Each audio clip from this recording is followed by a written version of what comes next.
Bugun men juda muhim mavzuni tushuntirib beraman.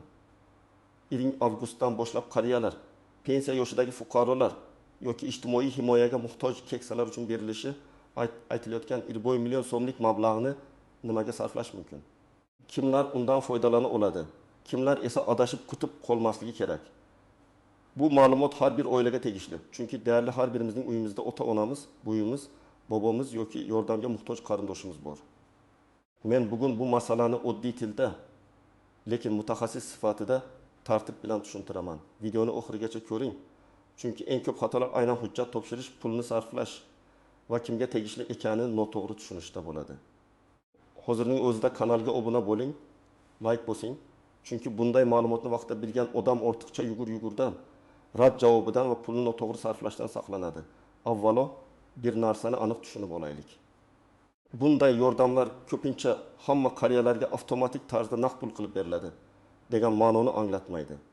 Odamlar orasida 10-avgustdan hamma pensionerlarga 20 million berilar ekan. Pasport bilan borsam bo'ldi ekan. Bu pulni xohlagan narsamga ishlatsam bo'lar ekan degan gaplar tez tarqaladi. Lekin amalda ijtimoiy yordam, kompensatsiya, moddiy ko'mak yoki prezident qarori asosidagi mablag'lar odatda aniq toifalarga, aniq ehtiyojlarga va aniq tartibga bog'langan bo'ladi. Oldin qanday edi? Ilgari ko'plab keksalar yordam olish uchun mahalla, tuman ijtimoiy himoya bo'limi, pensiya jamg'armasi, shifoxona yoki hokimiyat eshigini alohida taqillatishga majbur bo'lardi. Kimdir dori-darmon uchun yordam so'rardi. Kimdir nogironlik aravachasi, eshitish apparati, ko'zoynak, davolanish xarajati yoki uy sharoitida parvarish uchun murojaat qilardi. Ba'zan mablag' ajratilardi, ba'zan esa ro'yxatda yo'qsiz, hujjat yetarli emas, navbat kutasiz, budjet tugagan degan javoblar bo'lardi. Eng og'riqli joyi shundaki, oddiy odam qaysi idoraga borishni, arizani qanday yozishni, qaysi hujjat asosiy ekanini bilmasdi.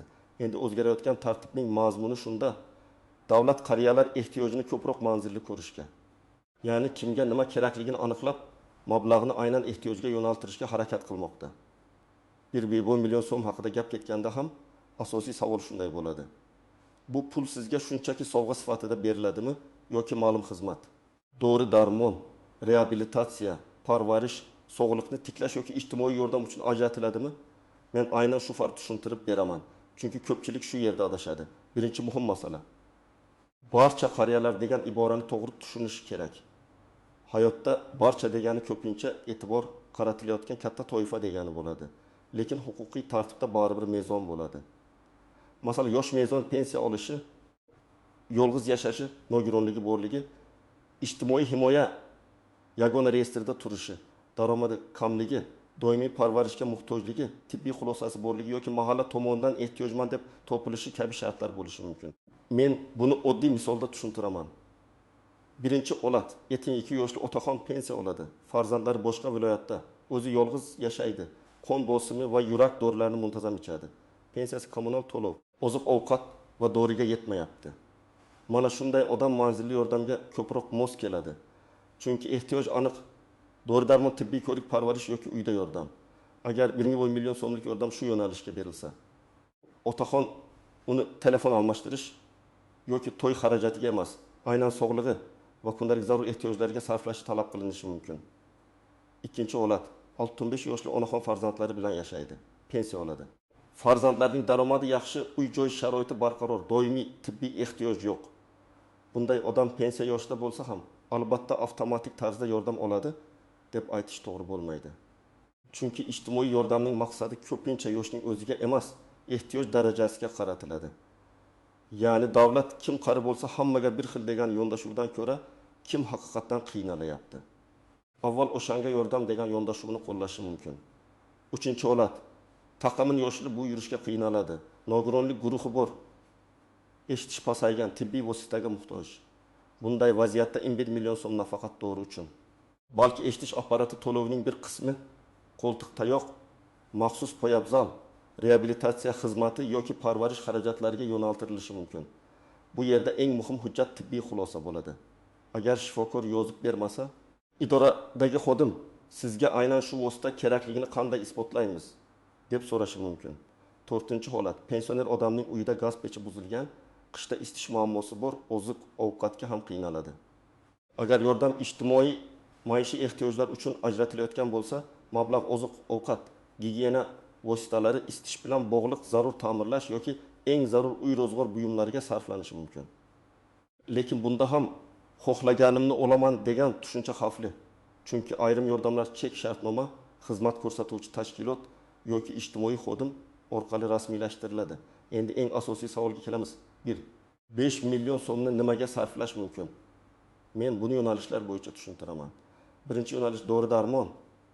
Keksalar uchun eng katta xarajat ko'pincha dori bo'ladi.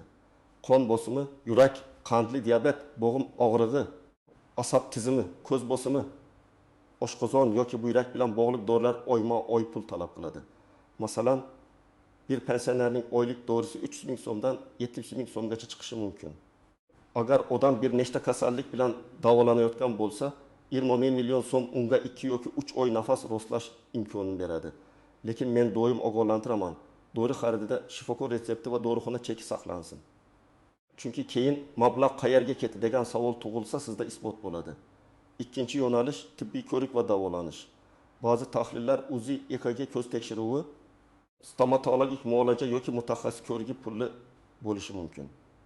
Masalan, onaxonning ko'zi xiralashgan, katarakta gumoni bor, lekin tekshiruvga borishga pul topolmayapti. Bir big'ili 1 million so'mning bir qismi ko'z shifokori tahlillar va zarur ko'zoynakka ketishi mumkin. Yoki otaxon yuragidan shikoyat qiladi. Kardiolog ko'rik va tekshiruvlar kerak. Bunday holatda pulni sog'liqni aniqlashga sarflash eng to'g'ri yo'l bo'ladi. Chunki kasallikni vaqtida aniqlash keyingi katta xarajatlarning oldini oladi. Uchinchi yo'nalish reabilitatsiya vositalari. Bunga qo'ltiq tayoq, yurish moslamasi, nogironlik aravachisi uchun ehtiyot qismlar, eshitish apparati, ortopedik poyabzal, belbog', bosim o'lchagich, glyukometr va unga test chiziqlari kirishi mumkin. Masalan, qandli diabeti bor inson glyukometrsiz yuraversa, qand miqdori ko'tarilib tushayotganini bilmaydi. Bu esa ko'z. Buyrak va yurak uchun xavf tug'diradi. 1 million so'mga glyukometr, test chiziqlari, bosim o'lchagich va 1 oylik dori olinishi mumkin. Bu shunchaki xarid emas, bu xavfni boshqarish. 4-yo'nalish. Oziq-ovqat va kundalik zarur mahsulotlar.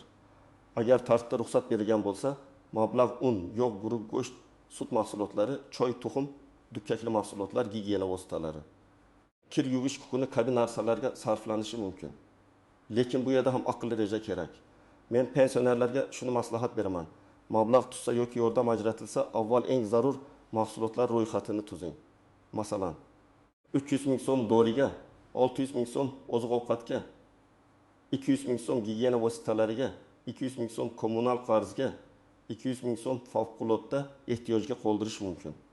Albatta, bu faqat misol, har bir oilada vaziyat boshqacha.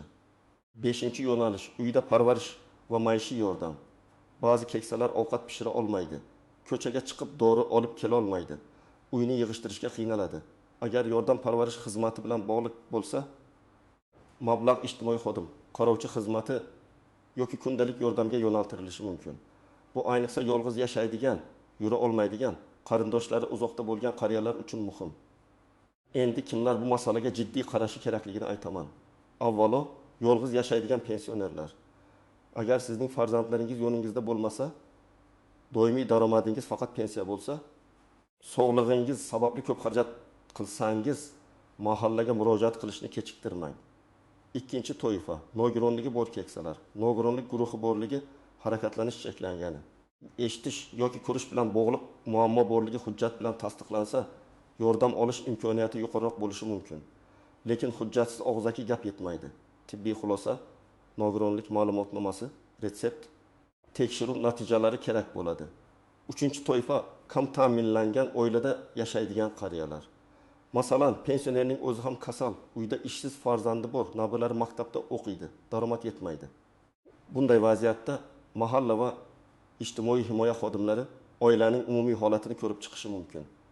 Shu sababli faqat pensionerning pensiyasi emas, oiladagi boshqa daromadlar ham hisobga olinishi ehtimoli bor. 4-toifa. Tibbiy xarajat keskin oshgan keksalar. Masalan, yaqinda operatsiya bo'lgan, kasalxonadan chiqqan, uzoq davolanish kerak, dorilar qimmat. Bunday holatda yordam bir martalik bo'lsa ham katta ahamiyatga ega. Muhimi, kasallik tarixi, shifokor tavsiyasi, chek va retseptlar tartibli saqlansin. Agar siz pensiya olsangiz, Lekin ehtiyojmandlik mezonlariga kirmasangiz, yordam avtomatik tushishini kutib o'tirmang. Bu degani sizga yordam berilmaydi degani emas, lekin sizning holatingiz alohida ko'rib chiqilishi mumkin. Ba'zi odamlar qo'shnim oldi, men ham olishim kerak deb xafa bo'ladi. Lekin qo'shnining yolg'izligi, kasalligi, daromadi, nogironligi yoki ro'yxatdagi maqom boshqa bo'lishi mumkin. Yana bir muhim jihat, agar mablag' maqsadli yordam bo'lsa, uni qarz yopishga, to'yga, telefonning qimmat modeliga, mehmon kutishga yoki qarindoshga berib yuborishga ishlatish to'g'ri bo'lmasligi mumkin. Keyin tekshiruv bo'lsa, nima uchun maqsadsiz sarfladingiz degan savol chiqadi. Ayrim hollarda bunday holat keyingi yordamlarni olishga ham salbiy ta'sir qilishi mumkin. Endi ko'pchilik sezmaydigan nozik joylarni aytaman. Birinchi nozik nuqta, pul naqd berilmasligi mumkin. Ba'zi yordamlar karta orqali tushadi. Ba'zilari xizmat ko'rsatuvchiga to'lanadi, ba'zilari mahsulot yoki vosita shaklida beriladi. Masalan, siz imeri 1 millionni qo'limga olaman deb kutasiz, lekin amalda sizga dori xaridi uchun yo'llanma, tibbiy vosita yoki xizmat ko'rsatish shartnomasi berilishi mumkin. Bu yomon narsa emas, shunchaki tartib shunday bo'lishi mumkin. Ikkinchi nozik nuqta, doimiy ro'yxat va yashash joyi. Ko'p qariyalar bir joyda ro'yxatda, boshqa joyda farzandining uyida yashaydi. Murojaat qayerga qilinadi? Odatda doimiy yashash yoki ro'yxatdagi hudud muhim bo'ladi, lekin real yashash joyi ham hisobga olinishi mumkin. Shu sababli mahallaga borganingizda, men aslida shu manzilda yashayapman deb aniq ayting, zarur bo'lsa dalolatnoma tuzilishini so'rang. Uchinchi nozik nuqta, bank kartasi. Agar mablag' karta orqali tushadigan bo'lsa, pensionerning kartasi ishlashi, muddati tugamagan bo'lishi, plastik karta yo'qolmagan bo'lishi kerak. Ba'zan odam pul tushmadi deydi. Aslida karta bloklangan yoki hisob raqami noto'g'ri ko'rsatilgan bo'ladi. Shuning uchun bankdagi ma'lumotlarni oldindan tekshirtirib qo'yish kerak. To'rtinchi nozik nuqta, ishonchnoma. Agar qariya o'zi yura olmasa, farzandi yoki qarindoshi uning nomidan hujjat topshirishi mumkin. Lekin buning uchun ba'zan notarial ishonchnoma, ba'zan tibbiy holatni tasdiqlovchi hujjat, ba'zan mahalla dalolatnomasi talab qilinadi. Men o'g'liman deyishning o'zi yetmasligi mumkin. Davlat organi pulni kim olayotgani va kim nomidan harakat qilayotganini aniq ko'rish kerak. 5-nozik nuqta, firibgarlardan ehtiyot bo'lish. Har safar pul yordami haqida xabar tarqalsa, odamlarni aldashga urinadiganlar chiqadi. Men hujjatingizni tezlashtirib beraman. İlk yili 1 million olish uchun oldindan 100 ming to'laysiz. Kartangiz raqamini va kodini yuboring. Pasportingizni rasmga olib tashlang degan gaplarga ishonmang. Hech qachon karta parolini, SMS kodini, bank ilovasi kodini hech kimga bermang. Rasmiy murojaat faqat mahalla ijtimoiy himoya organi, davlat xizmatlari markazi yoki rasmiy elektron platformalar orqali qilinadi. Endi men sizga aniq qadamlarni aytaman. Birinchi qadam, oiladagi qariyaning holatini yozib chiqing. Yoshi nechida, pensiya oladimi, nogironlik guruhi bormi, yolg'iz yashaydimi, qanday kasalligi bor, oyiga doriga qancha pul ketadi, uy sharoiti qanday, qarovchiga muhtojmi. Bu oddiy ro'yxat keyin ariza yozishda juda yordam beradi. Ikkinchi qadam, hujjatlarni tayyorlang. Pasport yoki ID karta, pensiya guvohnomasi yoki pensiya olishini tasdiqlovchi ma'lumot, nogironlik bo'lsa nogironlik hujjati, shifokor xulosasi, retseptlar, dori cheklari, bank karta rekvizitlari, yashash joyi haqida ma'lumot. Agar yolg'iz yashasa, mahalla dalolatnomasi kerak bo'lishi mumkin. Agar qarindoshi murojaat qilsa, ishonchnoma yoki vakillikni tasdiqlovchi hujjat so'ralishi mumkin. Uchinchi qadam, mahalla raisi yoki mahalladagi ijtimoiy xodimga boring. Arizada menga pul kerak deb umumiy yozmang. Aniq yozing. Dori darmon xarajatlar uchun yordam so'rayman. Tibbiy ko'rikdan o'tish uchun yordam so'rayman. Yurish moslamasi olishda yordam so'rayman. Yolg'iz yashaganim sababli ijtimoiy yordam ajratilishini so'rayman. Ariza qanchalik aniq bo'lsa, uni ko'rib chiqish ham shunchalik tushunarli bo'ladi. To'rtinchi qadam, arizani topshirganingizni tasdiqlatib oling. Og'zaki aytib ketish bilan cheklanib qolmang.